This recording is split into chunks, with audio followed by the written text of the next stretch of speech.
ఏమైంది? మీరు ఎందుకు అలా కూర్చుని ఉండిపోయారు?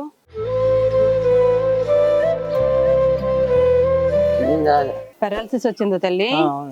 ఐదుగురు పిల్లలు ఉండి కూడా మీకు ఈ పరిస్థితి వచ్చిందా? తల్లి తల్లి బాధపడుతూ బాధపడుతూ ఐదుగురు ఎవరు మిమ్మల్ని చూడట్లేదా?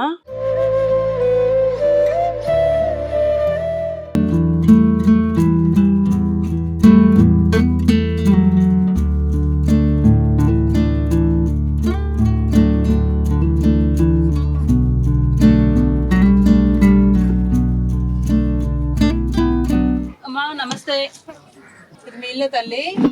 పెద్దనా లోపల అయితే ఇల్లా? లోపల ఇల్లు, పైనేమో ఇలా తాటాకులతో ఇలా ముందున వేసుకున్నారా? ఇంట్లో ఎంతమంది ఉంటారు? ఇద్దరు. మీ పేరేంటి? రాములమ్మ గారు మీ పేరు. ఏమైంది? మీరు ఎందుకు అలా కూర్చుని ఉండిపోయారు?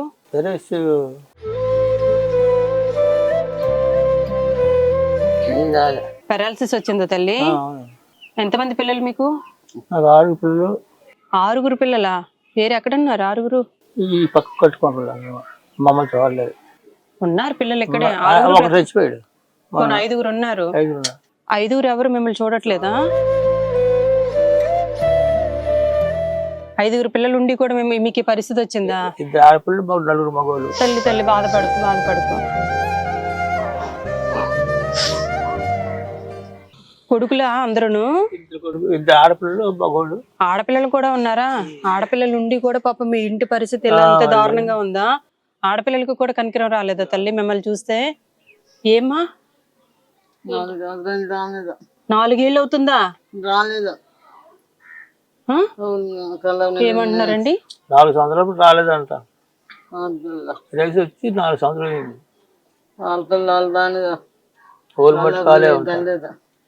అయ్యో రామా, ఇంతమంది పిల్లలుండి కూడా మీది ఎంత దీనమైన స్థితిలోనా?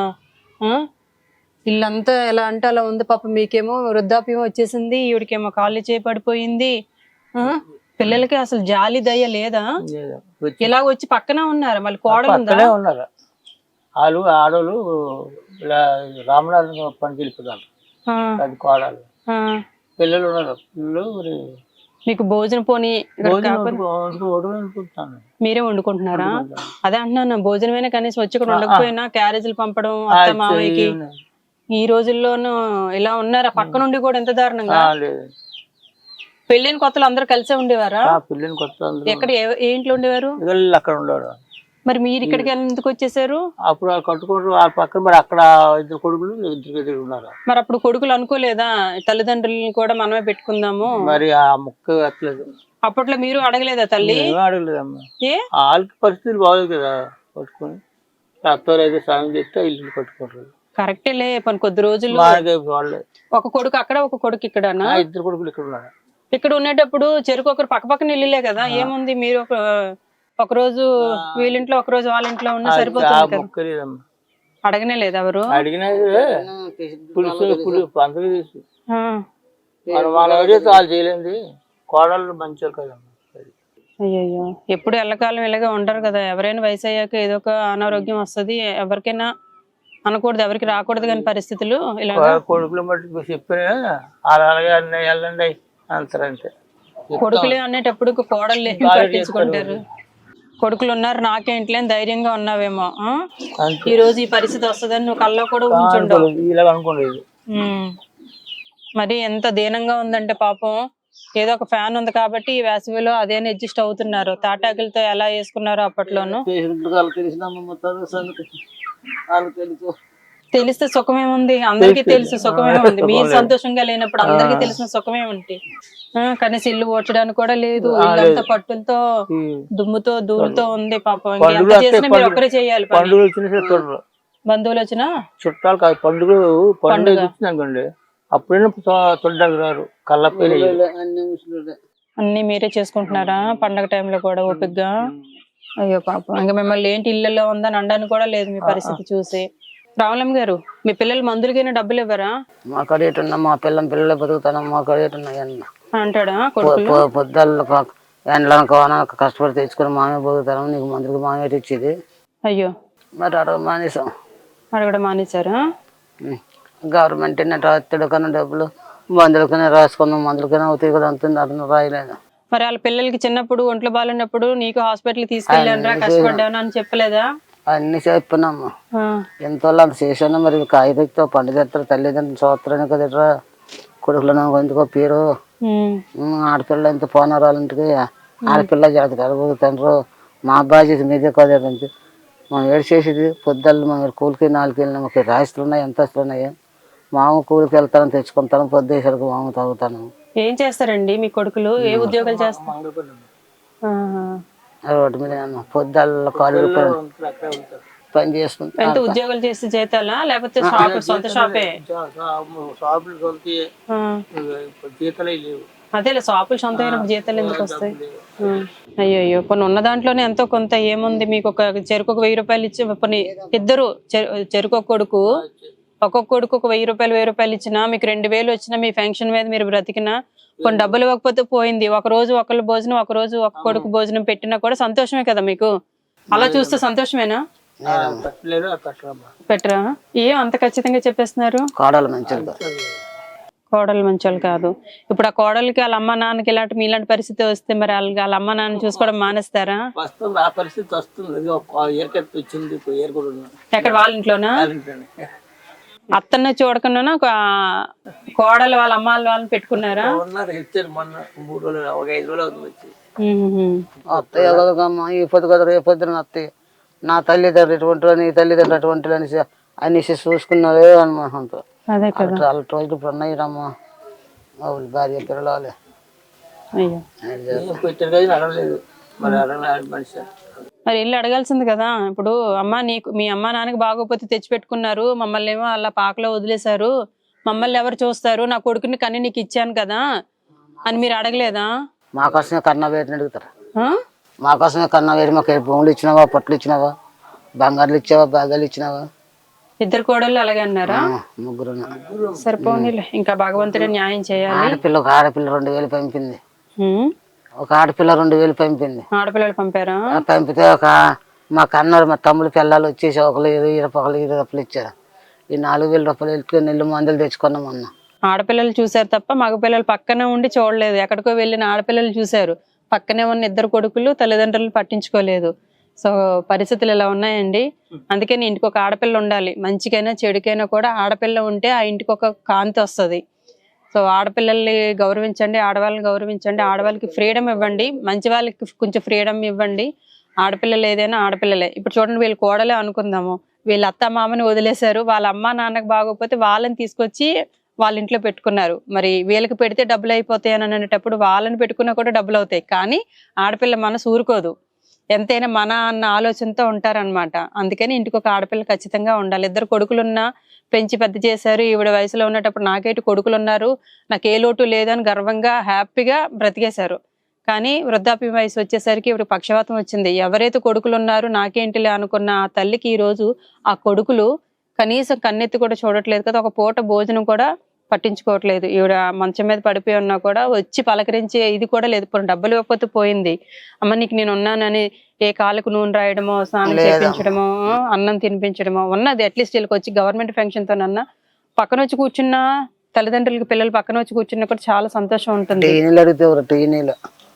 అది సో ఏ తల్లిదండ్రులకి కూడా వృద్ధాప్యంలో పిల్లల కన్న తల్లిదండ్రులకి, పిల్లలు లేకపోతే ఇంకా చాలా సంతోషం.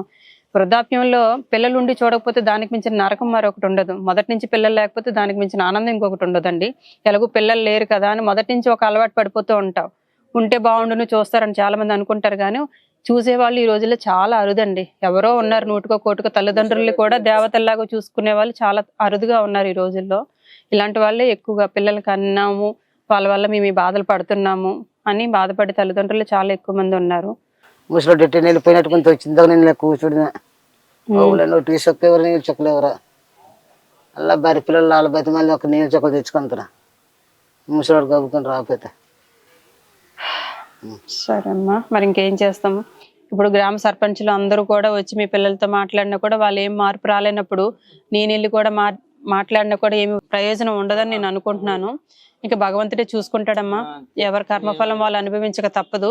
మీరు ధర్మంగా మీరు పిల్లలకి అన్నారు, పెంచారు, పెళ్లిళ్ళ వరకు కూడా మీరే చూసుకున్నారు. మీ ధర్మాన్ని మీరు నిర్వర్తించుకున్నారు కాబట్టి పైన ఉన్నదంతా భగవంతుడే చూసుకుంటాడు. ఇక అంతే. సరే, మీకు బియ్యం ఇస్తాను, తీసుకుంటారా? మీకు ఎంత వస్తుంది పెన్షన్? 4,000. మరి 4,000తో సరిపోతుందా? అలా సరిపోయింది. సరే, బియ్యం ఇస్తాను అయితే. ఏమా వాళ్ళకి ఇప్పుడు మీకు నేను ఏమైనా ఖర్చులకి 500,000 రూపాయలు ఏమైనా ఇవ్వాలా? ఏం అక్కర్లేదా? బియ్యం ఇస్తే చాలా? ఎంత ఎంత ఇవ్వాలి? ఎంత ఇస్తే సరిపోతుంది? ఆటోకి 5 రూపాయలు, మందులకు 4,000, టీనీలు గట్టు ఉండదు 500. అక్కడికి వెళ్ళి వస్తాడు. అలా ఎంత అవుతాయి? 4,000 అవుతుంది. నెలకి 4,000. నెలకు కాదు, నెలకైతే 10,000. 15 రోజులకి 15 రోజులకు 6,000. మాకు ఆడ ఆప్షన్ లేక ఆ డబ్బులు ఇచ్చి తెచ్చుకోవడం వేసుకోవడం, మరి వేసుకెళ్ళి వెళ్ళలేదు. సరే, మరి అతను అనిచాడు, మాకు రిజల్ట్ వస్తుంది, నీకు మందులు వేయడాన్ని, నువ్వు సంవత్సరం అయితే నీకు కాలు చేయి వచ్చేసాను, నువ్వు వాడలేదు, మరి నేను ఇప్పుడు కానించి మరి రాకొని అనేసాడు అతను. చూద్దాం, ఆలోచిద్దాం. ఫస్ట్ అయితే రేషన్ తీసుకొస్తాను. తీసుకురండి, రేషన్ తీసుకురండి. అమ్మా, మీరు ఎలాగో చీరలు అవి కట్టలేరని మీకు నైటీ తెప్పించాను. నైటీ వేసుకోండి, కొంచెం చల్లగా కాటన్, ఇది చల్లగా ఉంటుంది. పెద్దయినా మీకు లుంగీ టవల్ ఇవి. సర్పంచ్ గారు వచ్చారా? రామలమ్మ గారు, ఇందులో నిత్యావసర సరుకులు అన్నీ ఉంటాయమ్మా. పప్పులు, ఉప్పులు, మొత్తం అంతా. టిఫిన్ అది చేసుకుంటానన్నా ఉప్మా రవ్వ అవన్నీ కూడా ఉన్నాయి. సర్పంచ్ గారు ఇవి మీ చేతుల మీదకి అందించండి వాళ్ళకి. ఇగోండి, తీసుకోమ్మా, పట్టుకోండి. ఇవి బియ్యం తల్లి 26 కేజీలు. ఇది ఆవిడకి నైటీ అండి, ఆవిడ చీరలు అవి కట్టే పొజిషన్ కాదు కదా. అమ్మ తీసుకోండి. ఇంకో దుప్పటి పెద్దయినా తీసుకోండి. ఇదిగోండి, ఇది లుంగీ టవల్ కూడా మీకే. లుంగీ టవల్ తీసుకోండి. ఓకేనా? బట్టలమ్మా ఇవి. మీకు నేను 15,000 రూపాయలు ఇస్తున్నాను తల్లి. వీళ్ళకి ఏమైనా చూడండి. మందులకి 15,000 రూపాయలు తీసుకోండి. ఇక ఆవిడ కూడా చేయి పట్టుకున్నారు కదా, తీసుకోమ్మా. మీ ఆయనకి ఇచ్చేసే, మళ్ళీ ఎలాగో మీరు వెళ్ళలేరు కదా, ఆయనకే చెప్పి ఇవ్వండి మందులు కొనమని. నా పేరు ఏంటి?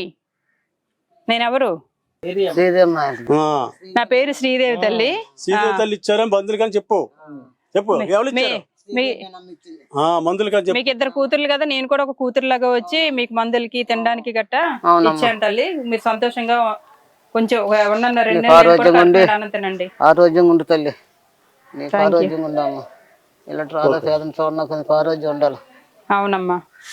ఇక్కడ భీమసింగ్ అనే ప్రాంతంలో, కొత్త వలసకు సంబంధించి భీమసింగ్ అనే ప్రాంతంలో సోములమ్మ కొండబాబు గారు వృద్ధాప్యం వచ్చేసిందండి. వీళ్ళకి 4 పిల్లలు ఉన్నారు. 4 పిల్లలు అంటే 2 కొడుకులు 2 కూతుర్లు ఉన్నప్పటికీ కూడా వీళ్ళ పరిస్థితి ఎంత దారుణం అంటే, 2 కొడుకులు ఉన్నా ఏ రోజు కూడా వాళ్ళ వృద్ధాప్యం వచ్చేసిన ఈ ఏజ్ లో తనకు కాళ్ళు చేయి పక్షవాతం వచ్చేసింది.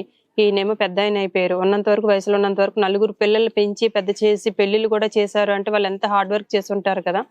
ఎంత హార్డ్ వర్క్ చేస్తే ఏముందండి, వీళ్ళకి వృద్ధాప్యం వచ్చేసి అనారోగ్యంగా క్షీణించిపోయిన తర్వాత పిల్లలు ఎవరు కూడా నేను చూడలేనంటూ 4 పిల్లలు కూడా వదిలిపెట్టారు. ఇంకా అంతో ఇంతో 2 కూతుర్లైనా కనీసం అప్పుడప్పుడు వచ్చి వయసు అయిపోయిన తల్లిదండ్రులను చూసుకుంటున్నారంట. సో ఏ తల్లిదండ్రులని కూడా బాధ పెట్టే పరిస్థితి తీసుకురాకండి. వాళ్ళకున్న దాంట్లో ఏదో కలో గంజో ఏదో కలిసి ఏదో వాళ్ళు తిన్నారు, వాళ్ళతో పాటు మీకు పెట్టారు. మరి వయసు అయిపోయినప్పుడు నాకు సంబంధం లేదు, నేను చూసుకోను, నాకు పిల్లలు ఉన్నారు అని అనడం సబబు కాదండి. ఈ రోజు మన వయసులో ఉండొచ్చు, రేపొద్దున్న ఇలాంటి పరిస్థితి మనకు కూడా రావచ్చు. వయసు అందరికీ కూడా పెరుగుతూ ఉంటుంది తప్ప తరుగుతూ రాదు. కాబట్టి ఎవరికైనా అనారోగ్య స్థితి అనేది వస్తుంది. భగవంతుడి దయవల్ల ఎవరికి రాకూడదు. రాలేని పరిస్థితులు మనం ఉన్నప్పుడు బాగలేని వాళ్ళని మనం చూసుకున్నట్లయితే దేవుడు ఆ స్థితి రాకుండా చూసుకుంటాడు. దయచేసి తల్లిదండ్రులు, మీరు ఇరుగు పొరుగు వాళ్ళని, మరి దేశాన్ని, రాష్ట్రాన్ని మీరేమి ఉద్ధరించక్కర్లేదు. కనీసం మన తల్లిదండ్రులు మనం ఉన్నంతలోనైనా మనం చూసుకునే అవకాశం ఉండేటప్పుడు చూసుకోండి. మీరు గంజాన్నం తింటే వాళ్ళకి ఆ గంజాన్నమే పెట్టండి. మీరు పెరుగన్నం, కూర అన్నం తింటే వాళ్ళకి అదే కనీసం చారేసైనా అన్నం పెట్టండి. అంతేగాని తల్లిదండ్రులు మాత్రం ఎంత దీని స్థితిలో మాత్రం వదిలేసి వెళ్ళకండి. వీళ్ళు అనారోగ్యంతో బాధపడే బాధ కంటే కూడా మీరు రాలేదు, చూడలేదు అన్న బాధే వాళ్ళకి ఎక్కువైపోయి రోజు రోజుకి క్షీణించిపోతూ ఉంటారు తల్లిదండ్రులు ఎవరైనా కానీ. అలాంటి పరిస్థితి పెంచి పెద్ద చేసిన తల్లిదండ్రులకు మాత్రం ఇవ్వకూడదు అనేది నా కోరిక. దయచేసి మీ తల్లిదండ్రులు మీరు కాపాడుకోండి. కనీసం అంటే కనీసం వాళ్ళకి ఉండడానికి తినడానికి ఏమీ జరుగుతుందో జరగట్లేదు అనేది చూసుకునే బాధ్యత మీదేనండి, ఆ రెస్పాన్సిబిలిటీ మీదేనండి. దయచేసి చూసుకోండి. Thank you. సరే తల్లి, మీ కొడుకులు మారాలి, మీ దగ్గర రావాలి, మిమ్మల్ని చూసుకోవాలని కోరుకుంటున్నాను. వస్తానమ్మా. పర్వాలేదమ్మా, పర్లేదు. థ్యాంక్ యూ తల్లి. వందనాలు తల్లి. నువ్వు చల్లగొండి, పిల్ల జల్ల చల్లగొండి, ఆరోగ్యంగా ఉండి తల్లి నిండా నువ్వు రేళ్ళు ఉండవు. థ్యాంక్ యూ అమ్మా.